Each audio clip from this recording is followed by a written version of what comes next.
This is a special meeting of the Arizona Racing Commission, Friday, February 26, 2016 at 1 p.m.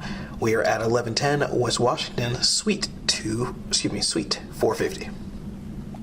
Phoenix, Arizona. Thank you. Phoenix, Arizona. Okay, I have 1 o'clock. It's 1 o'clock and we're bringing this meeting to order.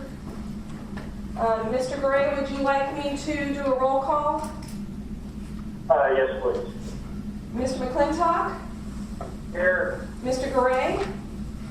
Here. Mr. Lawless? Here. Mr. Feldmeyer? Yes. Mr. Heupel? Here. Okay, thank you. So, Mr. Gray, the floor is yours. All right, thank you. So, call to order the special meeting of the Arizona Racing Commission on the 26th of February 2016. We will jump right into the new business, which is item number 1, request for approval of proposed amendment to Arizona Administrative Code R 19-2-205B, regulatory wagering assessment of pari-mutuel rules. And I guess we'll turn it over to the director has comments to make to us regarding this issue. Yes, thank you, Mr. Gray. I have presented information to the commission for the past several months and to the industry stakeholders. I've had a couple different meetings out at Turf Paradise with Horstman and Mr. Sims, Mr. Francia, and have requested that the industry agree, along with the commission, to increase RWA from 0.60 to 0.85. The request is being made due to financial struggles of the racing division. I have presented information not only to the commission but to the Horsemen and Mr. Simmons, Mr. Francia, indicating what the status is of the finances of the racing division, where it will be by April, June this year. The shortfalls that we will have, and which will have a major effect going into the new fiscal year for the new race season. Currently, with all the position cuts that we did last year and some of the retirements and reductions that we've done, we're still with a shortfall of revenue due to handle dropping month to month over the last 2 to 3 years. In order for the racing division to continue to function and regulate effectively, there has to be more revenues coming into the racing division to be able to do this. I've asked Mr. Sims and Francia, the Horsemen, to agree to these terms. I asked initially that it be done without a sunset date so that the agency can stabilize, and once we are stabilized financially, we can continue talks of expense reduction and other things that we can do to accommodate the industry, not only with breeding awards, but to have sufficient funds in the racing division account to regulate efficiently. I know that Mr. Francia and Mr. Sims sent a letter in saying they would agree to the increase to 0.85 effective March 1 through June 30th. I do not agree with that sunset date of June 30th. My preference is to keep it at 0.85 until we can stabilize the division and make determinations how we're going to proceed with a long-term fix. So I ask the commission to please consider this, and ask everyone else present to please consider this. I do this only to continue with effective regulation and keep the industry alive. Any questions? Mr. Chairman, this is Bill. I don't have any questions right now. I would like to hear what the public may have first. Then I may ask some questions of the director at that point. Does anybody in the public have any questions? I have Mr. Francia and Mr. Yoder signed up to speak on a call to public sheet, and I have Mr. Jerry Sims on the phone. Does anybody have any questions, comments? Let me ask. Please identify yourself. Yeah, I know, I get it. Vincent Francia, General Manager, Turk Paradise. If I understand your words, Mr. Director, the goal here is to stabilize the department, which I take to mean you're... Can you ask me to get a little closer to the microphone? I can walk down there. That the goal of the recommendation is to stabilize the department, which we understand, and by we, I mean not only Turk Paradise Management, but the Horsemen, the HBPA that is represented here. Our concern isn't so much with the goal as to be able to give you some relief, and in that interim, to be able to sit down and go over everything and see if we cannot come up with some suggestions and recommendations. For example, the statement that the handle was dropping, that if we are comparing that over the past 5-year period, but the handle right now is, the out-of-state handle, for example, is up over last year, and the in-state handle is trending flat. So if the recommendation is based solely on that, maybe we need to sit down and meet and go over the handle numbers very carefully in order for you to make the best possible decision. So my question, and I think this is a question, point of question here, is it not doable that the industry would agree to the June 30th deadline in order for us to use that time between March and June 30th to go over everything very thoroughly? And by everything, I mean the handle, or the perception that the handle is dropping, plus any recommendations, suggesting ideas that would come up that would help the department in order to reach this goal of stabilization. Well, this is Commissioner Wallace. Vince, Sure. would you, if we said yes, we'll revisit it June 30th, are you open-minded if it's not stabilized or you can't find ways to stabilize it, to continue it, Vince? The industry, and again, I don't want to speak for the horseman, Mr. Yother is sitting right across the table from me. The industry clearly understands that if the department cannot fund itself, it therefore cannot regulate, which translates into the industry coming to a halt. And the industry coming to a halt is not an abstract. It means men and women they're losing their means to earn a livelihood. So to answer the question, yes, our minds are not closed to anything, including what you just suggested, Mr. Commissioner. What we're requesting is that we go to the 0.85 that the director wants, and in the interim between now and June 30th, we see what we can come up with, and that falls under two umbrellas. One is completely understanding the handle, since some of the decisions seem to be based on a perception of the handle dropping, and two, to discuss ideas, suggestions, recommendation that may or may not be helpful to the department as it moves into the future. So yes, our minds are never closed. We understand the reality of the situation, and also the point that the director is making for the goal of stability. Mr. Director, that sounds very reasonable to me. What's your thoughts on that approach? Can I make a comment? This is Jim Sims. Yeah. Perfect. About a week ago, we had a meeting where Director Kazitis was there, Director Dan Bergen, and Eric Sloan on behalf of the department.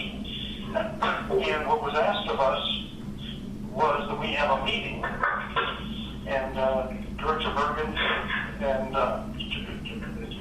discussion, and the department, when they called it a business meeting for for all of us to sit down in the very near future and talk about ideas with the industry, to have people from the industry, people from Dan Bergen from the department, Richard Casillas, and Eric Silva on behalf of the department, and we talked about some ideas at that meeting. And my understanding after leading that meeting was that we would get this approved, even though it wasn't ideally for the department until June 30th, but have a meeting very quickly and with the industry and the department and talk about some of the ideas that were kind of batted around at that meeting that would be good things for the business, for the department. So that was my idea, and I'd be in favor of having that meeting as soon as everybody can and talk about the ideas that we talked about at that meeting. I have a question. So far I've heard the horse folks being involved in the horse track. The RWA, it does impact the dog track as well, correct? That's correct. So I think we should also have them involved in any future meetings in figuring out how to get ourselves stable. I'd like to actually see that them be invited as well. Yes.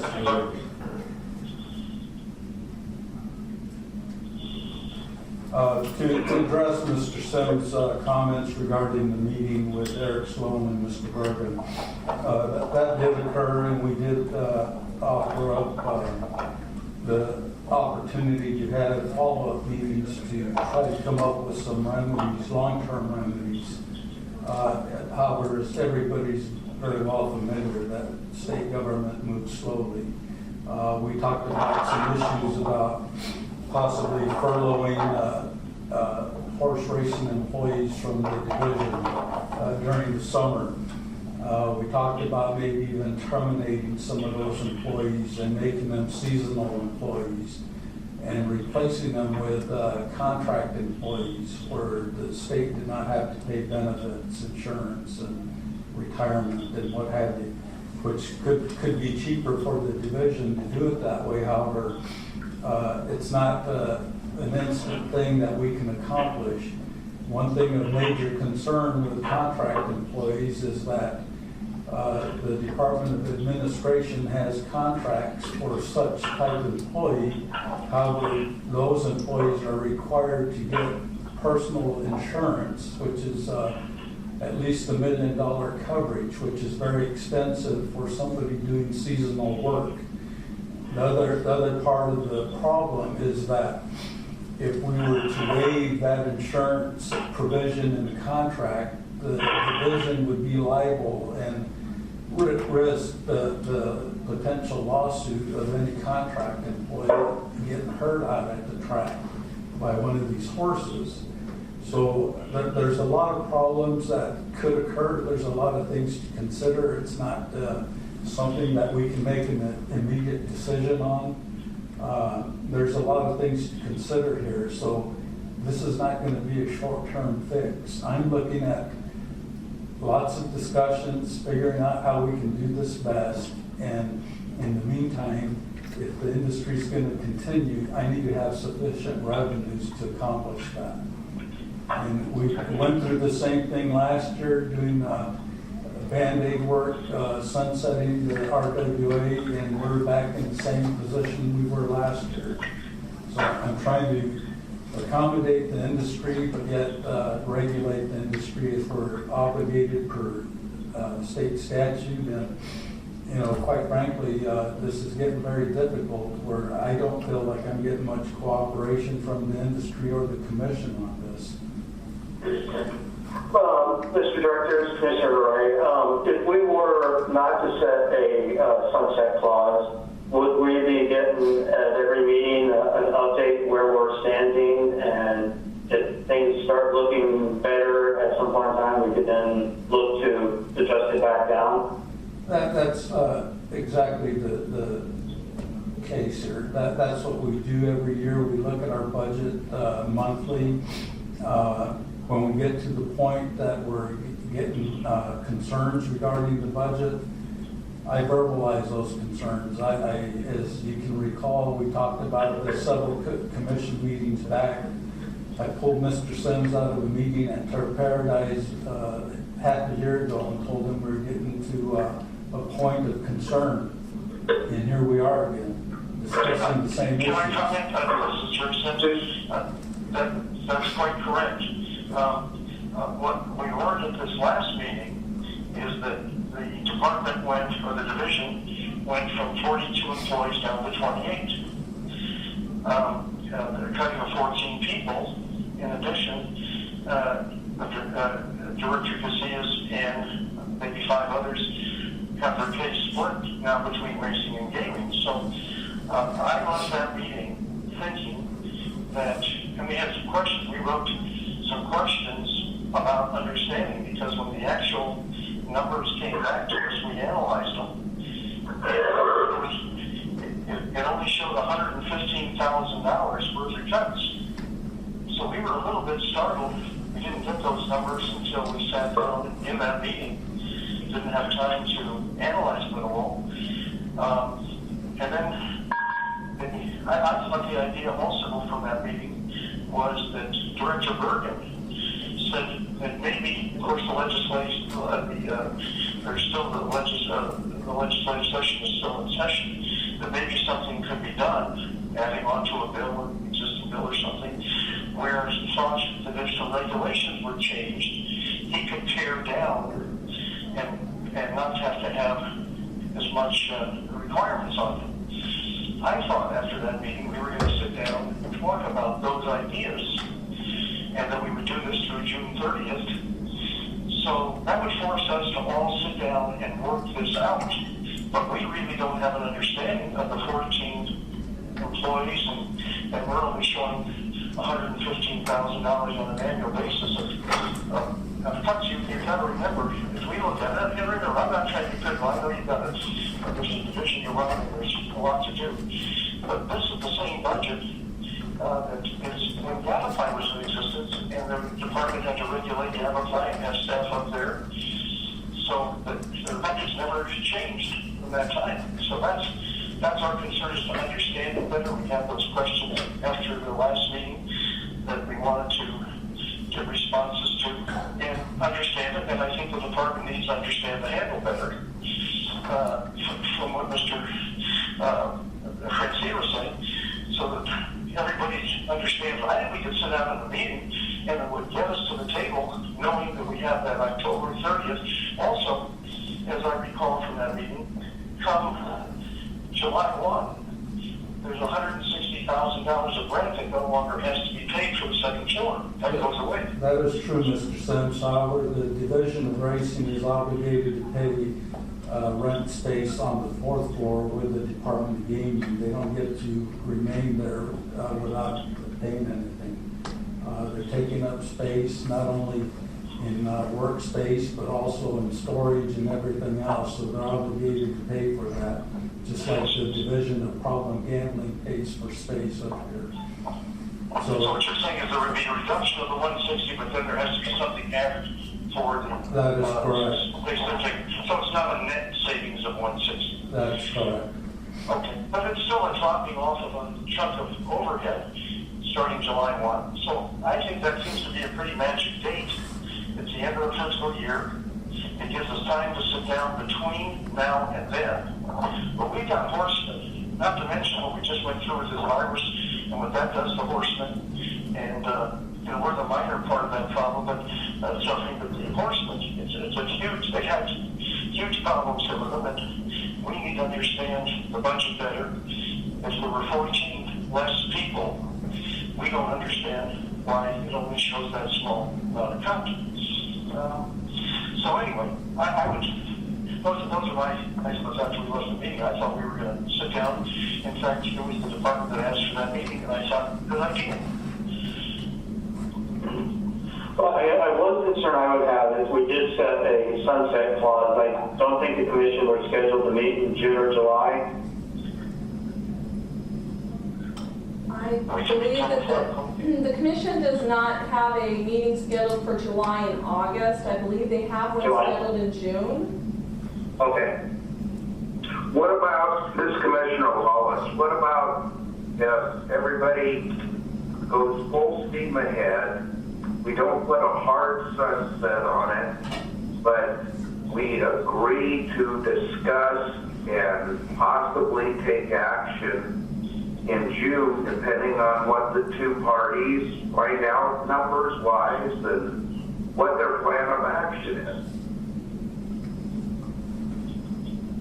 Well, it's like I said previously, I do not want to have a sunset on this. No, I'm not suggesting that, Mr. Director.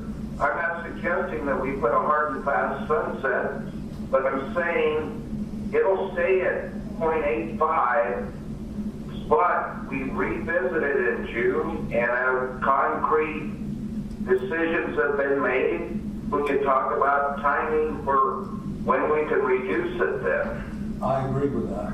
I think that's reasonable. And like I said, we can have continued discussions on how to remedy in the long term. But until we have that in place and the division is stable, then we can talk reducing that RWA. But I don't want to do this arbitrarily because Mr. Sims thinks that there's $160,000 extra and that the handle isn't going to continue to decrease. It makes it very difficult for me to run an operation when I don't have money to run it. Yeah, that's why I think you guys need to get together, as Mr. Simmons said, as soon as possible so that he can understand your numbers and you can understand his numbers or where he thinks they're flawed or what have you, and we'll revisit it. But I agree, stabilization of the department is the primary concern, and but I think Mr. Sims and Mr. Francia have indicated a willingness to have an open mind, and I think as a product of these meetings between now and June, you guys will be able to come back to us with, concrete numbers, but that's not a firm sunset date. It's a date to revisit, what progress has been made, when both of you collectively think we can make the cuts, and we'll go from there. Lloyd, how do you feel for the horseman side? Well, as far as the horsemen go, we're in a precarious position now because the department says that the handle is declining, has been declining over the years. It's not necessarily reflected in the current numbers. However, we're dealing with a virus at the track.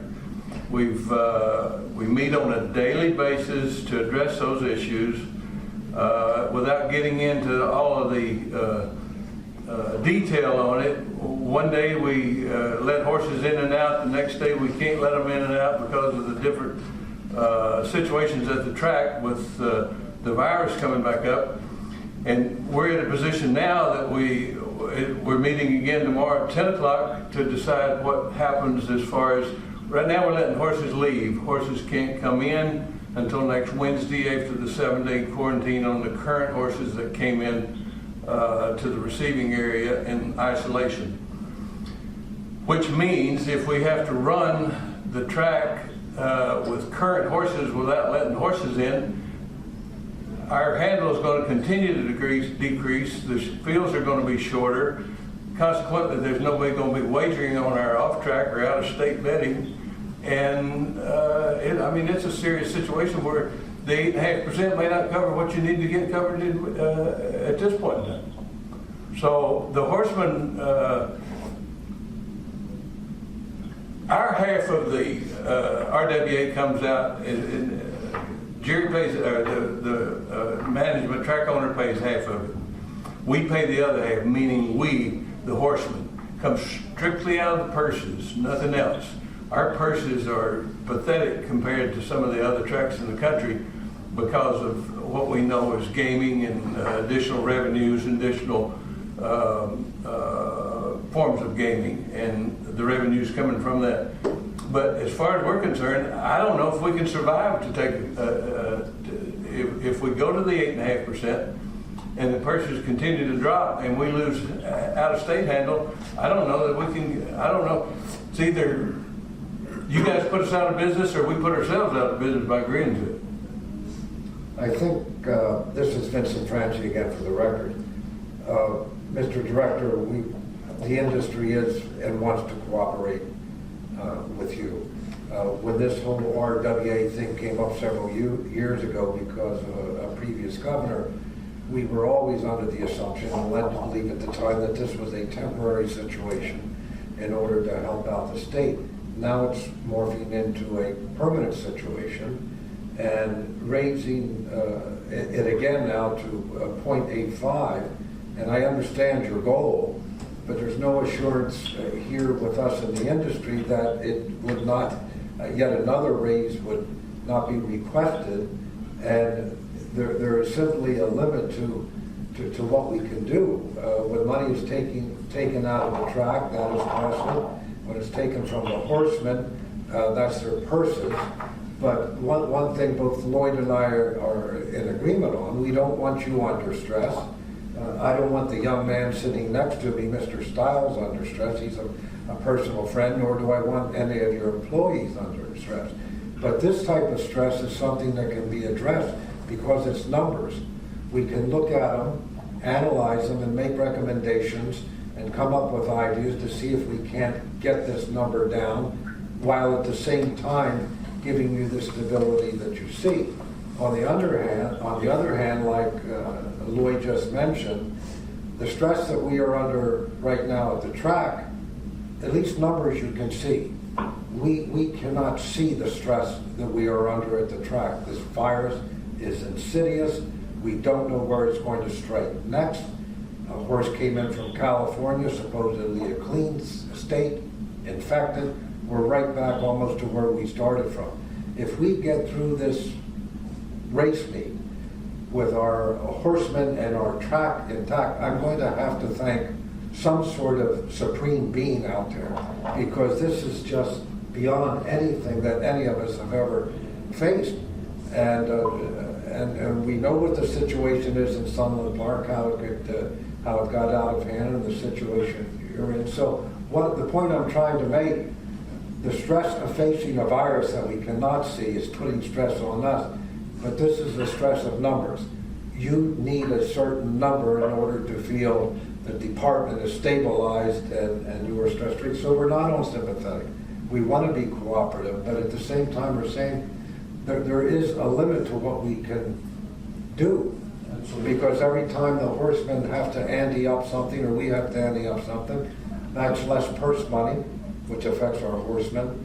And of course, less money for us to do the things that we have to do. So we're not unsympathetic. We don't want you to be under stress. Well, thank you, Vince. I appreciate that.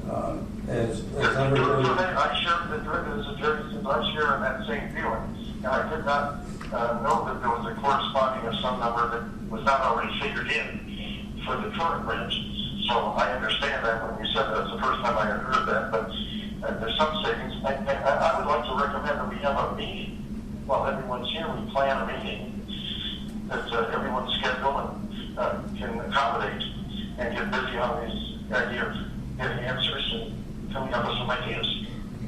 well, I'm not opposed to that, Jerry. I think we should schedule some meetings and move forward with some long-term remedies. However, I don't want to agree to the letter that Vince sent, increasing the RWA to 0.85 effective March 1 and sunsetting it on June 30th.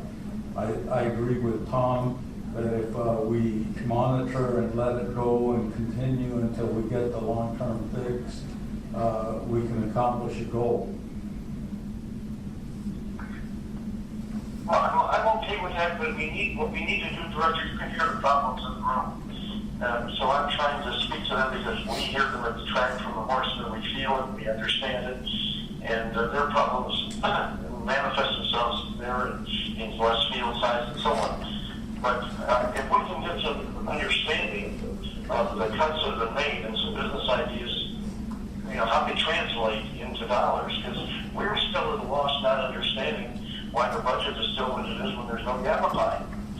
Because at that time, I know you weren't there handling it, but they were handling all of Yavapai. We were under the same budget.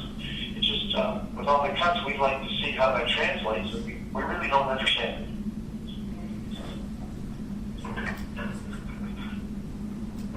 Well, we can have discussions and do some follow-up on that. Okay. This is Commissioner Gorey. I would really like to see everyone kind of work on some ideas and come up with something. I also want to see the department funded.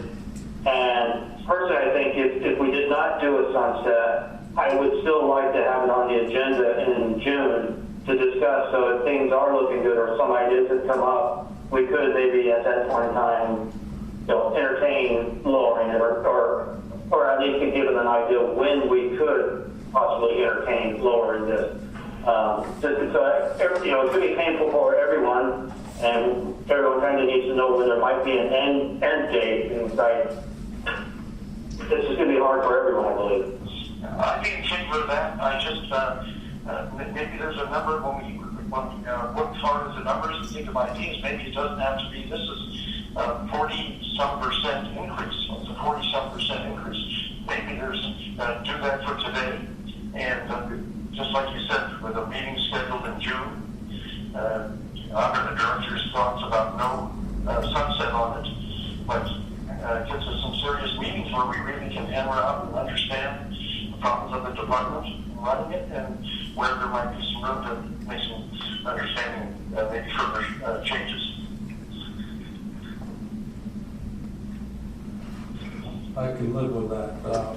If everybody's in agreement that we increase it to 0.85 effective March 1, with understanding that we will monitor the budget monthly. We will provide an update in June during that commission meeting, and we will entertain several follow-up meetings to come up with some long-term plans.